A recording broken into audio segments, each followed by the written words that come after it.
اور کس کے سلسلے میں لکھا تھا وہ میں نام نہیں لوں گا. بہرحال اس خط میں یہ لکھا ہوا تھا کہ مولانا کیا یہ وہی لونڈا ہے کہ جو ہمیں اسٹیشن چھوڑنے کے لیے آیا تھا؟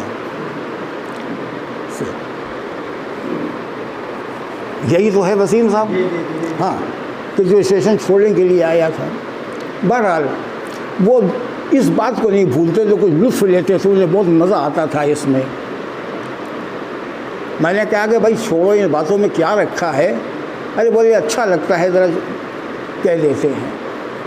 یہ وہ زمانہ تھا شاعری کا کہ یہاں جوش ملی آبادی، نو ناروی، وامق جونپوری اور شفیق جونپوری، یہ سارے لوگ یہاں شاہجہان پور میں آتے تھے محفلوں کا انعقاد ہوتا تھا.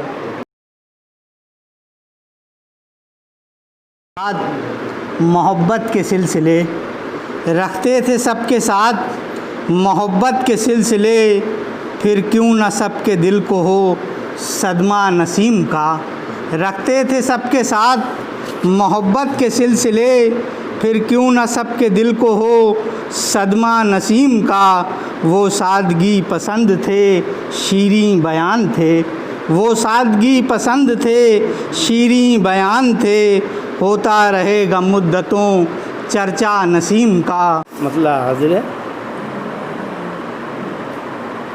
نسیم صبح کے جھونکوں کا لطف جاتا رہا، نسیم صبح کے جھونکوں کا لطف جاتا رہا. وہی نہیں ہے، وہی نہیں ہے ہمیشہ جو مسکراتا رہا. دل نہ مانے مگر حقیقت ہے، دکھ کا سیلاب ان کی رحلت ہے. دل نہ مانے مگر حقیقت ہے، دکھ کا سیلاب ان کی رحلت ہے. آنکھیں جلتی ہوئی سی ہوں محسوس، آنسوؤں میں بڑی تمازت ہے. اس سے پہلے کہ ہر ایک سمت سے پتھر آئیں، آؤ ہم لوگ پھر ایک شخص کا ماتم کر لیں. اس سے پہلے کہ ہر ایک سمت سے پتھر آئیں، آؤ ہم لوگ پھر ایک شخص کا ماتم کر لیں. ہے یہی رسم یہی ہوتا چلا آیا ہے، ہے یہی رسم یہی ہوتا چلا آیا ہے. ہم سے پہلے جو گئے وہ بھی یہی کرتے تھے، ہم بھی یہی کرتے ہیں. ہم چلے جائیں گے تو دوسرے اس رسم کو اپنا لیں گے.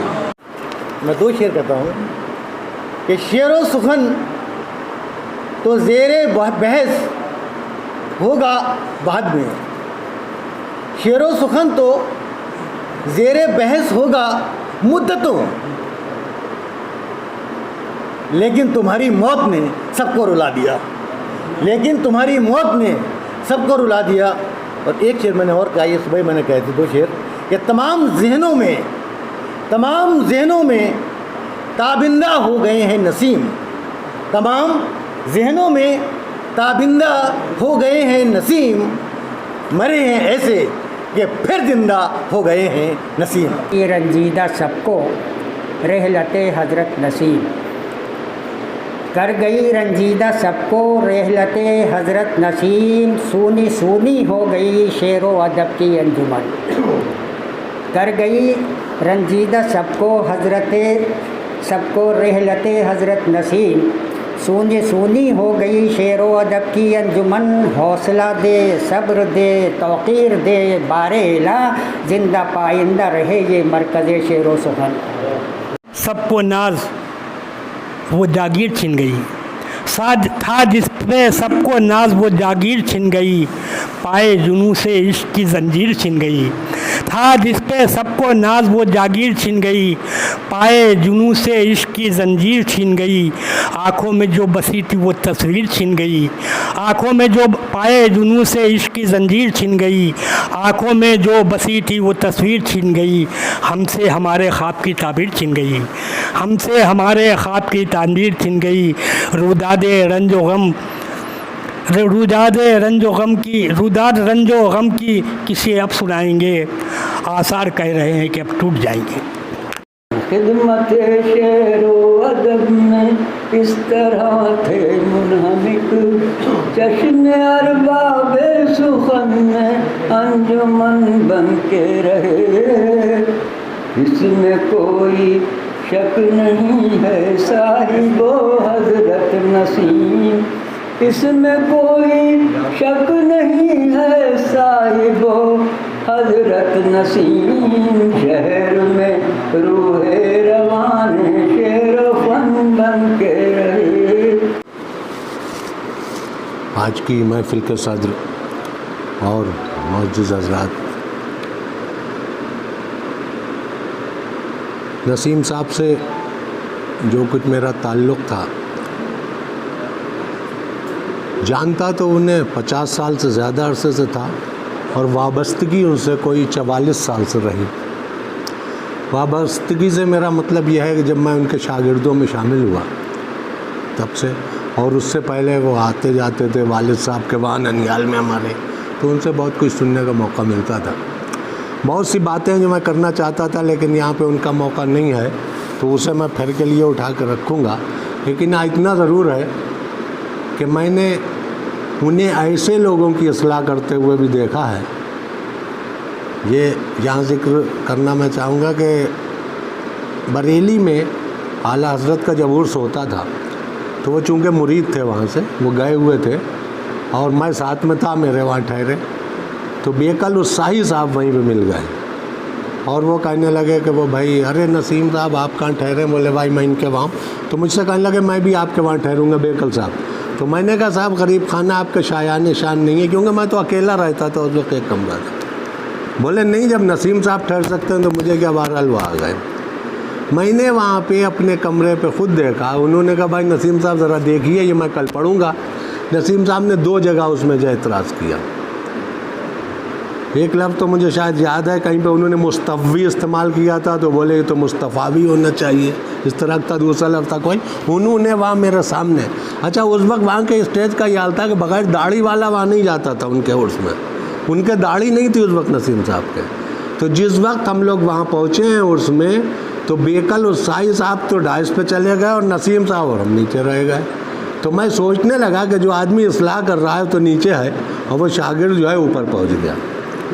اس طرح بہت سے ان کے ساتھ بہت وقت میں نے گزارا، یہاں رہتا تھا، ساتھ میں ریلوے اسٹیشن پر ٹہلیا کرتے تھے ہم لوگ، تو بہت کچھ سیکھا ہے ان سے۔ اور میں منظوم خراج عقیدت پیش کر رہا ہوں انہیں، یہاں پر استاد الاساتذہ حضرت ساغر وارثی صاحب موجود ہیں اور دوسرے حضرات یہاں میرے سب بڑے ہیں۔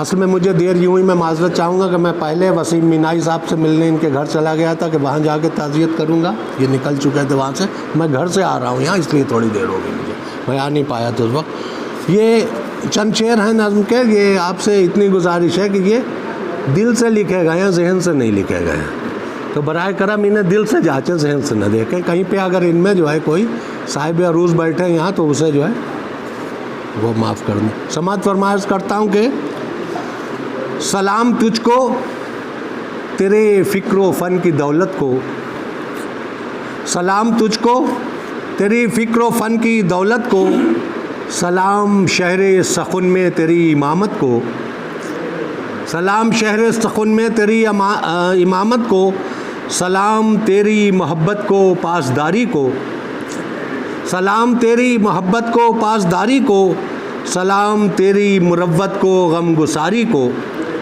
سلام تیری محبت کو غم گساری کو، سلام فکر کو افکار کی طہارت کو، سلام فکر کو افکار کی طہارت کو، سلام تیری سخن فہمی کی فراست کو، سلام تیری سخن فہمی کی فراست کو۔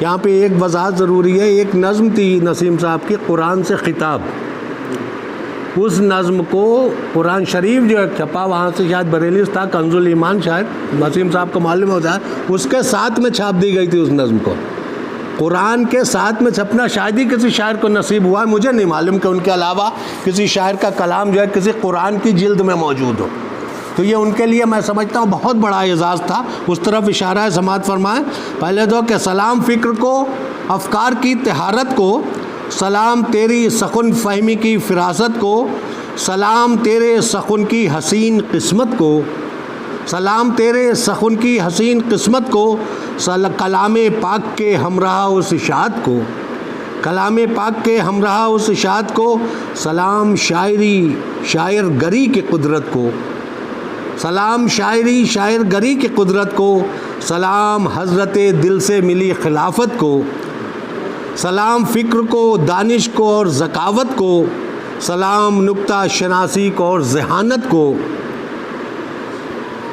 سلام نکتہ شناسی کو اور ذہانت کو، فراق و جوش کی محفل میں بیٹھنے والے، فراق و جوش کی محفل میں بیٹھنے والے، سلام تجھ پہ اجالے بکھیرنے والے، سلام تجھ پہ اجالے بکھیرنے والے، سخن وروں کے ہنر کو نکھارنے والے، سخن وروں کے ہنر کو نکھارنے والے، سلام تجھ پہ ہیرے تراشنے والے، سلام تجھ پہ ہیرے تراشنے والے، نکھار کر کئی ذروں کو آفتاب کیا، نکھار کر کئی ذروں کو آفتاب کیا، نہ جانے کتنے ستاروں کو ماہتاب کیا، نہ جانے کتنے ستاروں کو ماہتاب کیا، جدھر بھی دیکھیے تیرے لگائے گلشن ہیں، جدھر بھی دیکھیے تیرے لگائے گلشن ہیں، ہر ایک شہر میں تیرے چراغ روشن ہیں۔ بہت اچھے انداز میں آپ سب نے ان کو خراج عقیدت پیش کیا۔ میں بھی اللہ کے حضور یہ دعا کرتا ہوں کہ اللہ رب العزت ان کی رونگٹا رونگٹا مغفرت فرمائے اور ان کے خاندان کو خصوصی طور سے اور ہم تمام لوگوں کو جو ان سے جڑے ہوئے تھے صبر کی اور جو ان کے جو بھی خدمات تھی ادب کو لے کر یا اس طرح کی شعری نشستوں کو لے کر، اس کو بھی ہم لوگ آگے لے کر چلنے والے بنے۔ آخر میں صرف اتنا کہنا چاہتا ہوں، میں نے کئی نشستوں میں سوچا کہ آپ حضرات سے درخواست کروں گا، اور میں بولنے کے لیے بالکل نہیں، بس 1 منٹ کے اندر اپنی بات اس درخواست کے ساتھ انشاءاللہ ختم کروں گا۔ اردو کو بچانے کے لیے میں اگر سمجھ رہا ہوں، میں ضروری کہ جو میں کہہ رہا ہوں وہ صحیح ہو، آپ لوگ زیادہ بہتر سمجھتے ہیں، ہم اپنے اگر تھوڑا سا بھی اردو کا ماحول بنا لیں اپنے بچوں کے لیے، تاکہ اللہ کرے دشمنوں کی ان نگاہوں سے بھی اردو بچ جائے جو اس کو مٹانے کے اوپر پورے طور پہ آمادہ ہیں، خاص کر اس دور میں، اور اس کی شکل اپنے گھر سے، اپنے بچوں سے، اور کم سے کم اردو کے رسائل یا اردو اخبارات یا اردو سے متعلق جو بھی چھوٹی چھوٹی میگزین ہیں، چاہے پڑھنا ہے یا نہ پڑھنا ہے، میری درخواست ہے کہ اس کے چاہے ممبر سازی کی حیثیت سے اس کو اختیار کر لیں، چاہے روزنامے کے شکل میں اس کو اپنے گھر میں منگوا لیں، کم سے کم اتنا ضرور کر لیں ہم لوگ سب مل کر کہ اردو سے متعلق اگر کوئی بھی چیز ہے، میں یہ کوئی چیز یہاں پہ اس لیے نہیں کہہ رہا ہوں کہ نعمان بھائی میرے بھائی اس لیے میں یہ کہہ رہا ہوں، میرا اللہ گواہ میں اس لیے نہیں کہہ رہا ہوں یہ چیز، لیکن کم سے کم میں دیکھتا ہوں کہ وہ مختلف مدارس سے شائع ہونے والے اردو کے جتنے رسائل بلا لحاظ مذہب و ملت اور بلا لحاظ عقائد یا کسی اس کے، نعمان بھائی یہ کوشش کرتے ہیں، منگوا لیتے ہیں اور اس کو پڑھتے بھی ہیں، مجھ کو بھی دے دیتے ہیں کہ اس کو پڑھ لو اسے۔ میں یہی چاہتا ہوں کہ کوئی اس طرح کی صورت اگر اللہ تعالیٰ نے ہم کو اس لائق بنایا ہے کہ ہم 100-200 روپے مہینے پہ یا 150 روپے خرچ کر سکتے ہوں تو اس کو کر لیں۔ انشاءاللہ اس سے ہماری ایک زبان بھی محفوظ رہے گی اور اردو کلچر بھی محفوظ ہوگا۔ اور اپنی بات کو ختم کرتے ہوئے